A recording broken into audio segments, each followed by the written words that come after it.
복음과 그리스도로 인생을 새롭게 세팅한 누가라는 제목으로 말씀 증거하겠습니다. 이렇게 제목에 누가라는 인물이 나오는데요. 이 사람에 대해서 얘기를 하자면은 여러 가지 얘기할 게 있지만 그냥 간단하게 몇 가지만 보면 이 신학자들이 하는 얘기가 되게 높은 확률로 이방인이었을 것이다. 유대인 출신이 아니고 이렇게 얘기하고요. 그리고 그 성경에 보니까 사랑받는 자라고 했고요. 골로새서 4장 14절에 바울이 사랑받는 의사 누가 이렇게 이야기하고요. 그리고 마지막 그 디모데후서 바울이 마지막 서신에서 이 누가가 나와 함께 있다고, 그래서 이 끝까지 쓰임 받는 자였다는 것을 알 수 있습니다. 이 외에도 여러 가지 많이 있겠지만 그냥 우리가 그 성경에 직접적으로 좀 이 내용 빼고는 이렇게 얘기하고 있는 부분이 이 정도 있고요. 아마 좀 바울의 사역에 같이 동행했던 그 사람으로 보고 있습니다. 그래서 원래 이방인은 구원에서 벗어난 사람인데요. 어떻게 이 하나님의 구원 역사 속에 없어요. 하나님의 원래 이 벗어나 있던 이 이방인이 이렇게 이 전도 운동 전도자의 사랑받는 자요 끝까지 쓰임 받는 자가 되게 되었을까 하는 것입니다. 그래서 제목대로 그리스도로 인생을 새롭게 세팅했기 때문에 그렇게 된 줄 믿습니다. 예. 누가복음도 결국 이 여러 가지 이야기가 있지만요. 예수님이 누구시냐는 이 이야기를 하고 있는 것입니다. 우리가 답은 너무 잘 알고 있죠. 18절에서 20절에 그리스도라고 이야기하는 것입니다. 이 그리스도가 뭐냐면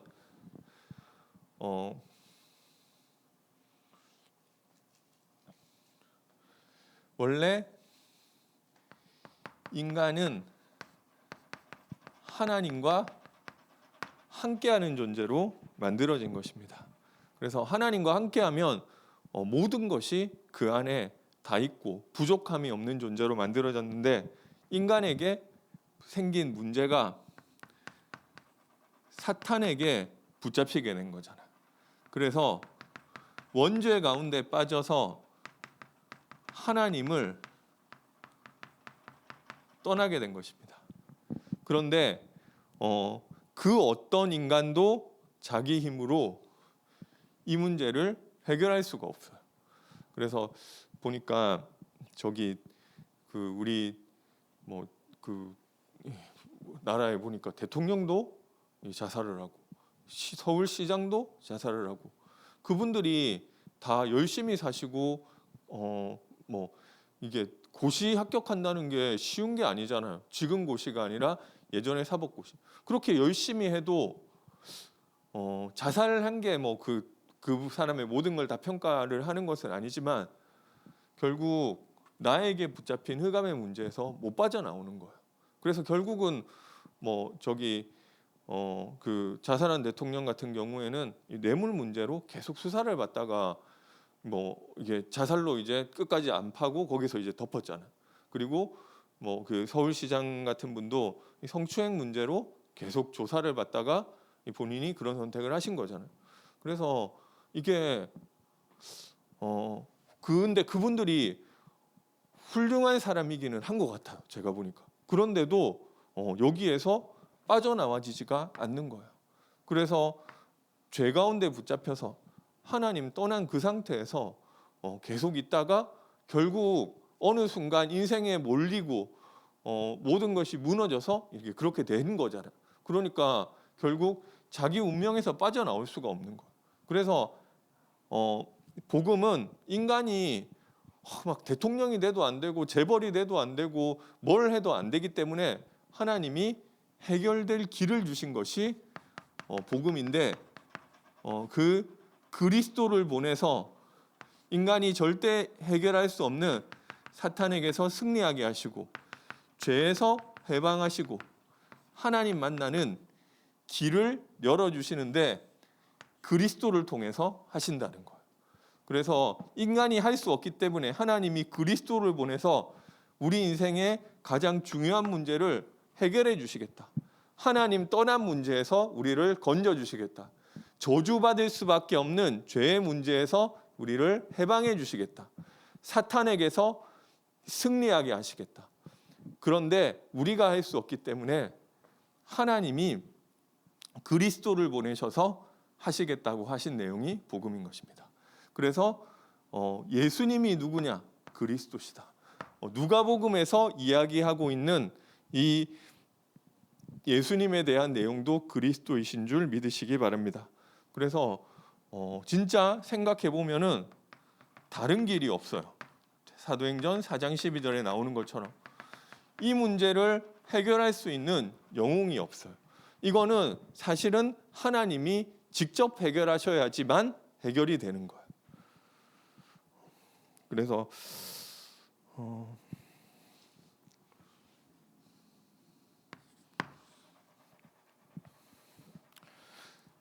그리고 누가복음에서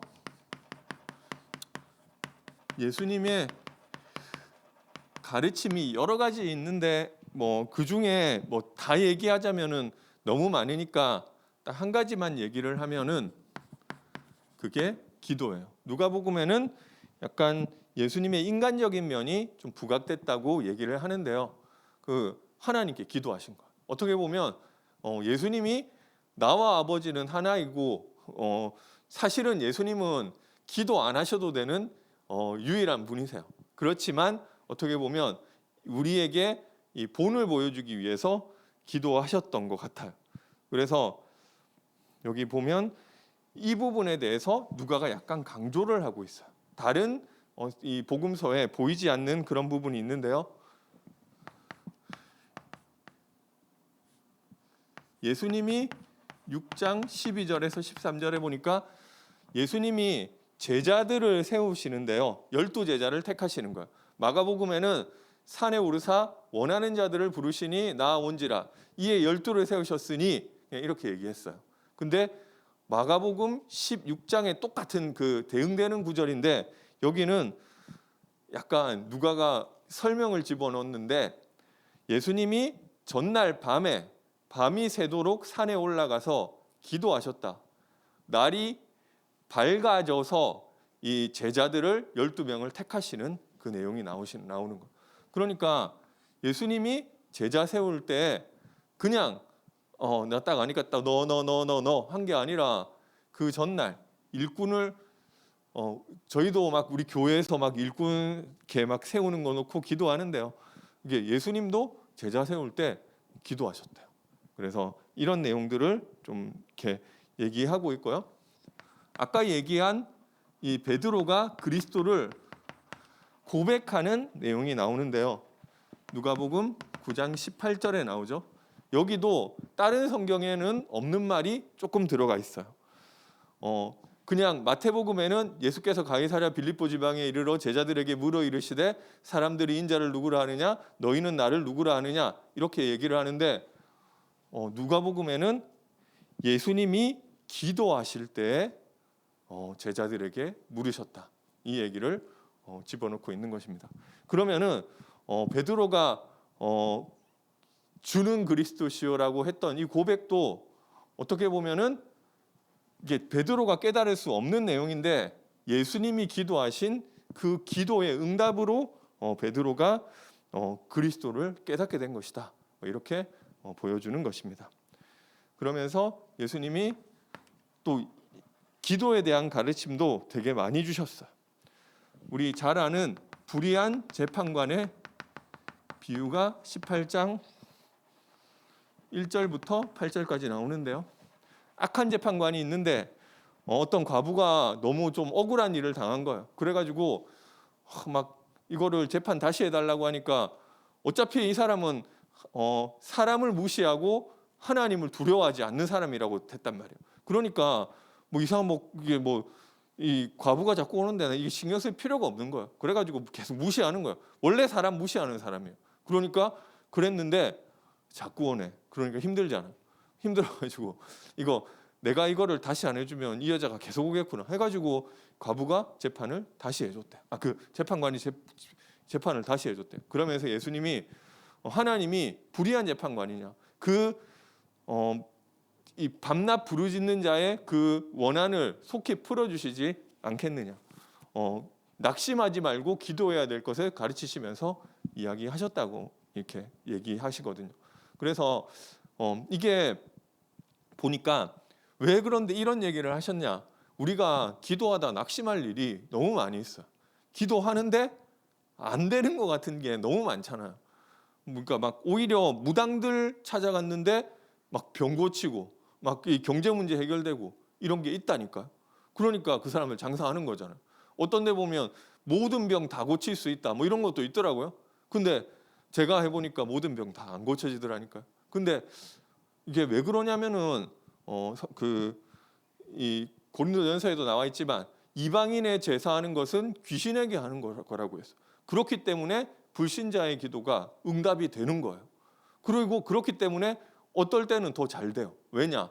무조건 해주잖아. 근데 하나님은 내가 아무리 해달라고 해도 필요 없는 것을 안 주세요.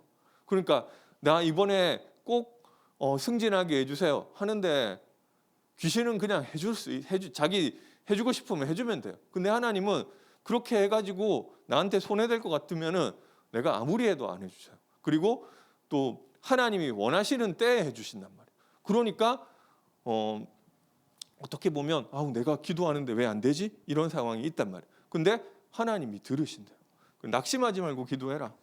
하나님이 제일 좋은 때, 우리 막 애들이 떼 쓴다고 해주는 거 아니잖아요. 뭐 엄마가 힘들면은 애들이 떼 쓰면은 이거 하면 안 되는데 이거 몸에 해로운 거고 이거 막 아이스크림 먹으면 얘는 지금 뭐 아토피가 있어가지고 안 되는데 하는데 애들이 너무 떼를 쓰면 엄마가 너무 힘들면 해주기도 하잖아요. 근데 하나님은 끝까지 안 해주세요. 그러니까 낙심하지 말고 기도해라. 하나님은 들으시고 제일 좋은 것을 성취하신다. 그리고 그 떡 가진 친구의 비유를 또 들어주셨는데요. 막 어떤 그 친구가 와가지고 밤중에 다 씻고 옷 벗고 자려고 누웠는데 문을 자꾸 두드리는 거예요. 그래가지고 문 두드리려고 하면은 나 누웠는데 누웠던 거 다시 일어나고 옷도 입고 그래가지고 막 문 열면 또 바로 가지도 않을 거고 조금 너무 막 이게 좀 일어나기가 너무 싫은 거예요. 피곤해 죽겠고. 그런데 자꾸 두드리네. 그러니까 이걸 내가 이거 문 열어가지고 떡 안 주면은 이거를 밤새 잠을 못 잘 것 같은 거예요. 그래가지고 열어주지 않았냐. 그래서 그러면서 하나님 이 기도에 대해서 가르치셨단 말이에요. 그리고 구하라 그리하면 너희에게 주실 것이요 찾으라 그리하면 찾을 것이요 두드리라 그리하면 너희에게 열릴 것이니 구하는 자마다 얻을 것이요 찾는 자가 찾을 것이요 두드리는 자에게 열릴 것이라. 그래서 끝까지 하라는 거예요. 근데 왜 이런 얘기를 이렇게 많이 해놨냐? 어떤 기도는 하나님은 또 그리고 이게 시야가 넓잖아요. 그러니까 뭐 우리는 한 1년 기도하면 되게 오래 한 거잖아요. 근데 하나님은 우리 평생을 두고 응답하시기 때문에 우리가 낙심할 수 있어. 그래서 이게 영적인 것을 보는 예수님은 이거를 낙심하지 말라고 이렇게 말씀을 하신 거예요. 그리고 우리가 기도할 때 일어나는 일에 대해서 말씀하셨는데요. 누가복음 11장 13절에 너희가 악할지라도 자기 자식에게 좋은 것을 줄 줄 알거든 하물며 너희 하늘 아버지께서 구하는 자에게 성령을 주시지 않겠느냐. 너희 중에 누가 아비 된 자로서 자식이 떡을 달라면 뱀을 주고 생선을 달라면 정갈을 줄 자가 있겠느냐. 이렇게 얘기하시면서 이렇게 얘기하셨단 말이에요. 그래서 다른 성경에는 좋은 것으로 주시지 않겠느냐고 했는데 누가복음 11장 13절에는 성령을 주시지 않겠느냐. 우리 기도할 때 일어나는 일이 성령께서 역사하세요. 아니 그러면은 내 마음대로 되는 것도 아닌데 그거 기도하면 뭐 하느냐고. 그런데 기도할 때 성령이 역사하신다. 성령이 역사하시면은 하나님의 말씀을 이루는 천사가 동원되고 흑암이 꺾이는 그 일이 벌어지잖아요. 그래서 하나님의 계획이 그때 흑암이 무너져요. 사실은 기도를 안 한다고 우리가 하나님의 계획이 바뀌거나 응답을 못 받는 건 아니에요. 근데 기도 안 하면은 힘은 없는 것 같아요. 왜냐하면 하나님이 하시는 게 안 보이니까. 그래서 끝까지 예수님도 기도하셨고요. 끝까지 기도해라. 기도할 때 성령이 역사하신다. 이 말씀을 하신 것입니다. 예수님이 실제 겟세마네에서도 기도하셨고 기도의 모범을 누가복음에서 계속 보여주셨습니다. 그리고 예수님의 사역이 있는데요. 누가복음에서 조금 강조하는 부분은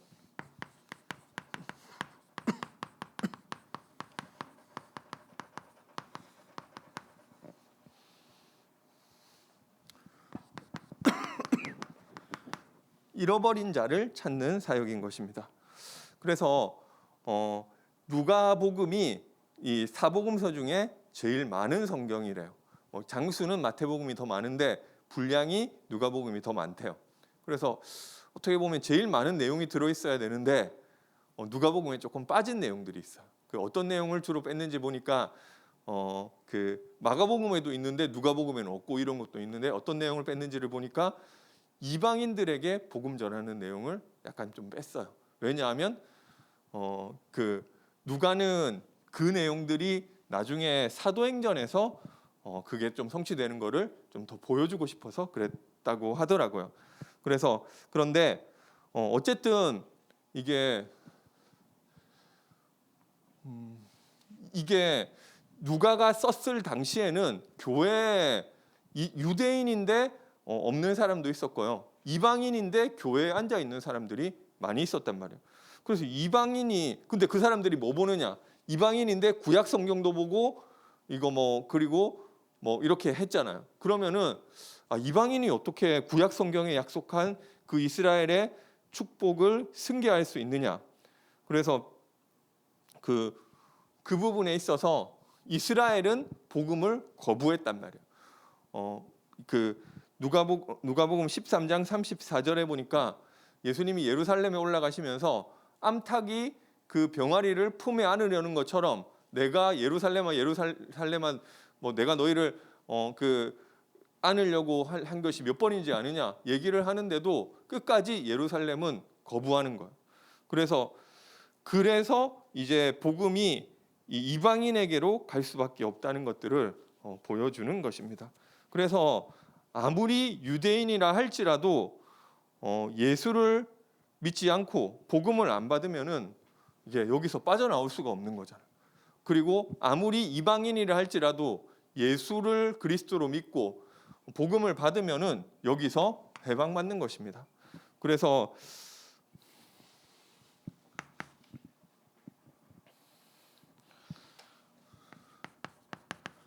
예수님이 하신 말씀이 잃어버린 한 마리의 양을 찾는 목자의 마음에 대해서 말씀을 하셨고요. 그리고 잃어버린 드라크마를 찾는 그 여자의 마음에 대해서 말씀을 하셨고요. 그리고 잃어버린 아들, 이 탕자죠.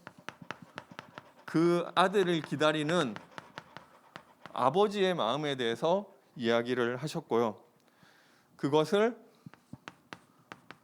보여주시는 것이 삭개오를 찾아가셨어요. 그래서 어떻게 보면 삭개오는 유대인의 상식에 의하면은 구원받을 수 없는 사람이에요. 왜냐하면 세리도 싫어하는데 세리장 그리고 예수님이 직접 말씀하시기를 누가복음 18장인가요?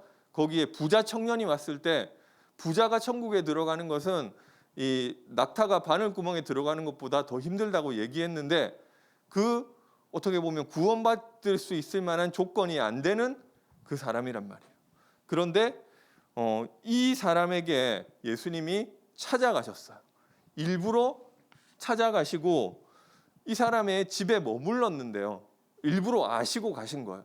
그런데 거기에 대해서 뭐라고 하느냐면 근데 이 예수님이 찾아가니까 이 삭개오가 내 소유의 절반을 가난한 자에게 줄 것이고 남은 절반을 가지고는 다른 사람의 것을 속여서 빼앗은 게 있으면 4배로 갚아주겠다. 그러니까 어떻게 보면 삭개오는 아무도 찾아가지 않고 그 가능성 없는 사람이었었는데 그 가운데 잃어버린 자가 있었던 거예요. 그래서 예수님이 보여주신 거예요. 뭐 설교도 이렇게 하시고 또 보여주시기도 하시고. 그리고 엠마오로 내려가던 제자들에게 예수님이 찾아가셨어요. 그래서 이 구약 시대의 선지자들과 다른 점은 예수님은 찾아가는 그 선지자였다. 우리도 다락방 할 때 찾아가잖아요. 왜냐하면 왜 찾아가느냐면은 좀 교회에 와서 말씀 들어라 하면은 그 사람이 좀 영적인 힘이 있으면 오는데 교회까지 잘 못 와요. 좀 치유되지 않은 사람은. 그러니까 현장으로 우리가 가는 거잖아요. 그리고 내 인생에도 예수님이 사실은 찾아오셨잖아요. 그래서 나는 내가 그래도 내 발로 교회 나왔다 하는 것 같은데 제가 보니까 그 여러 가지 상황들과 뭐 그런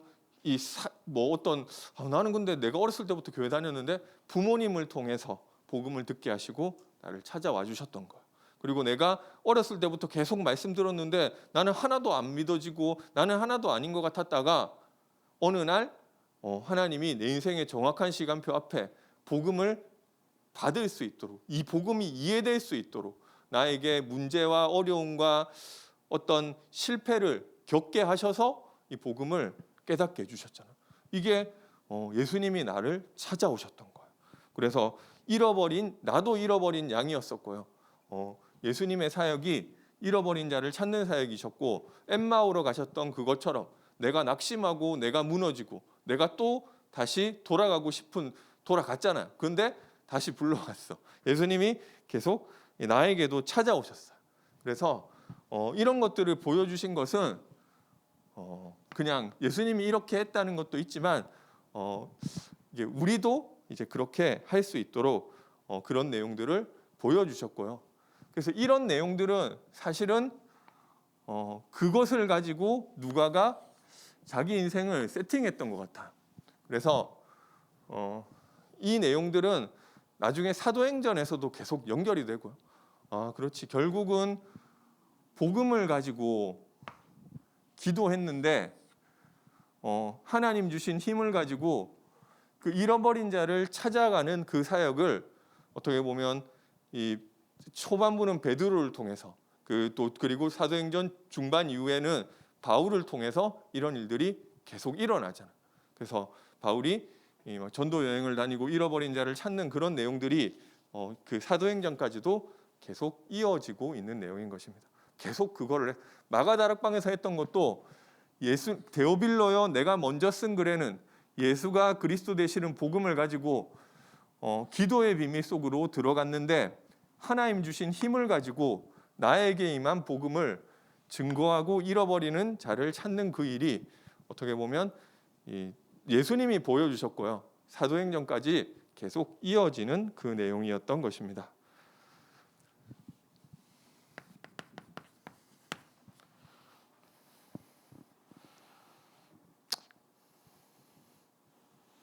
그래서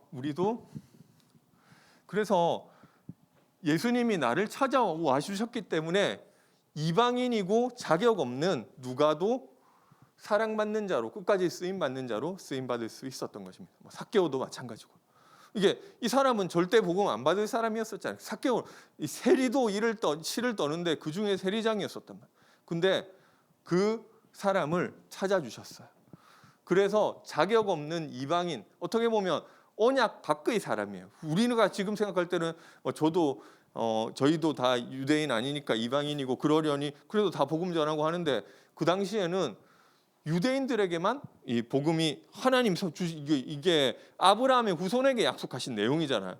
그게 우리가 그 안에 편입됐을 뿐이지.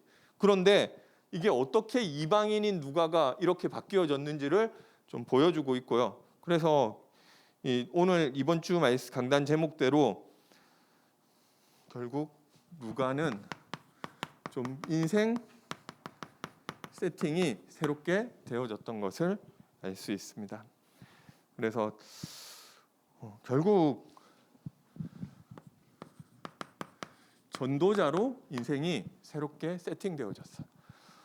복음을 깨닫고 기도의 비밀을 알고 나도 또 다른 사람을 잃어버린 자를 찾는 전도자로 누가의 인생이 세팅되어졌던 것입니다. 그러면 우리의 인생도 전도자로 세팅할 수 있는 것들을 한번 찾고 기도해 보시기 바랍니다.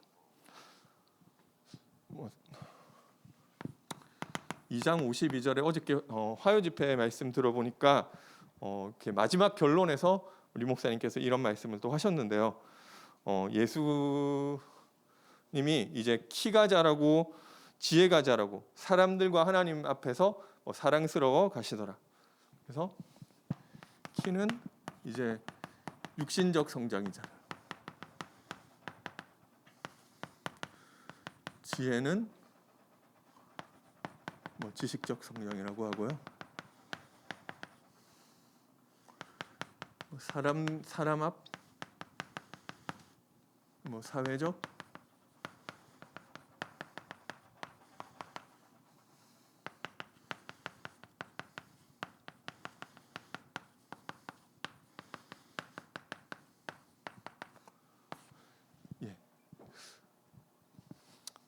예수님이 인도받으셨던 것처럼 좀 우리 인생에도 이거를 좀 세팅하고 계획해 보시면 좋을 것 같아요.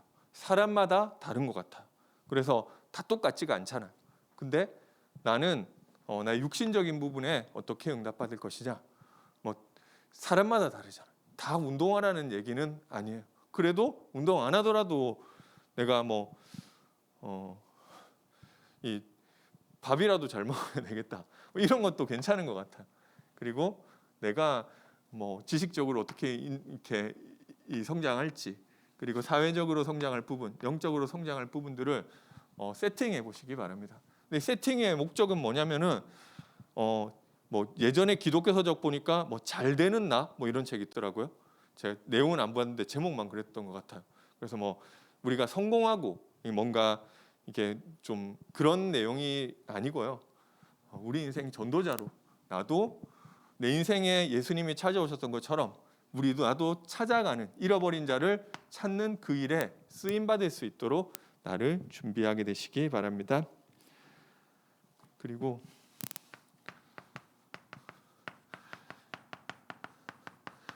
찾아가는 사역 하셔야 돼요. 왜냐하면 힘이 없어요.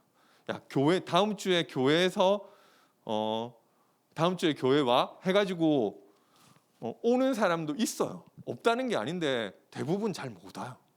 보니까. 그래서 특히 좀 영적으로 시달리거나 힘없는 사람들 거기 자기 현장까지 가줘야 만나지더라고요. 안 그러면은 좀 안 만나지는 경우가 많이 있다면. 그래서 예수님이 보면 계속 찾아가셨어요. 이 현장을 가셨던 것처럼 우리도 찾아가시는 현장 전도 운동에 도전하시기 바랍니다.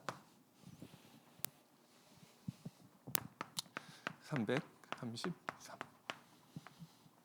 어떻게 보면 그렇게 어렵지 않은 것 같아요. 그래서 제가 방금 어떤 또 이 대학생 다락방 했는데요. 이 친구가 어떻게 보면 교회를 한 번도 안 나왔는데 자기 그 교회 한 번도 안 나오고 다락방만 저하고 몇 번 했어요.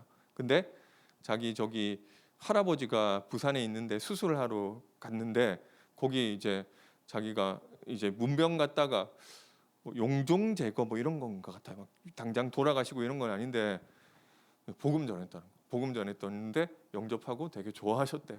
그래서 참 어떻게 보면 그런 사람이 있잖아요. 하나님이 나도 잃어버린 자인데 하나님이 찾아와 주셨고 현장에 그런 사람이 있는데 내가 복음 조금 알고 기도 약간만 누리면은 이게 하나님이 나를 통해서 문을 열어주실 줄 믿습니다. 그래서 이렇게 결국 또 복음 누림 속에서 내어져야 되니까 복음 누림에 도전하시기 바랍니다. 결국 예배 통해서 복음 누리게 되는 것 같아. 우리 대면으로 아까 그 예배 드리는 게 좀 힘드신 분도 있으신 것 같아요. 그런데 저도 신앙생활을 쭉 해봤잖아요.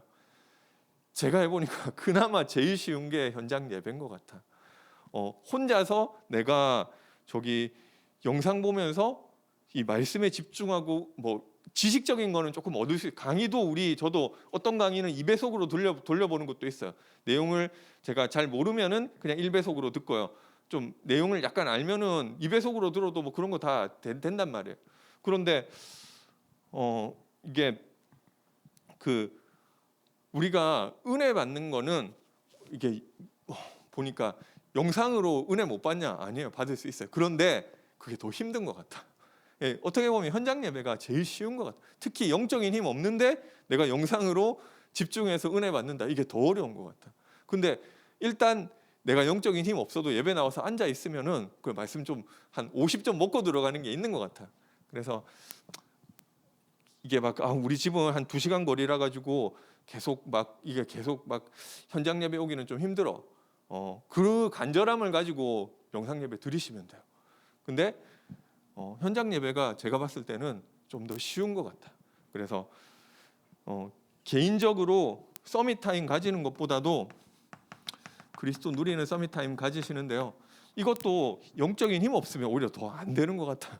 오히려 제 생각에는 모이는 게 더 쉬운 것 같아요. 그러면은 내가 앉아 있다 보면 어쩔 수 없이 조금이라도 좀 집중하게 되잖아. 말씀 하나라도 붙잡고 나 혼자서 이거는 하는 거는 힘 있는 사람이 혼자서 이 서밋 타임도 가질 수 있는 것 같아. 근데 내가 이게 잘 안 된다. 예배 성공부터 시작하시면 돼요. 그게 더 쉬운 것 같아. 그래서 예배 통해서 조금 은혜 받으면은 그거 가지고 가서 기도하는 거는 그게 또 좀 쉬운 것 같아.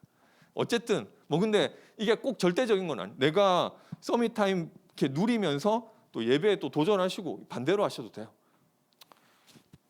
그리고 우리 연말행정 계속 기도해 주시기 바랍니다. 저기 연말 당회 은혜 가운데서 마쳤고요. 우리 이번에 우리 어떤 집사님 가게 이 식당에 가서 모임했는데 장로님들이 다 너무 맛있다고 하시더라고요. 네, 어쨌든 여러 가지 행정적인 것도 은혜 가운데 마쳤고요. 또 보니까 행정 중에 좀 내년도 일꾼을 세우는 청지기 임명이 좀 남아 있더라고요. 그래서 교회에 중요한 일꾼 세우는 게 그게 교회 되게 중요한 부분인 것 같아요.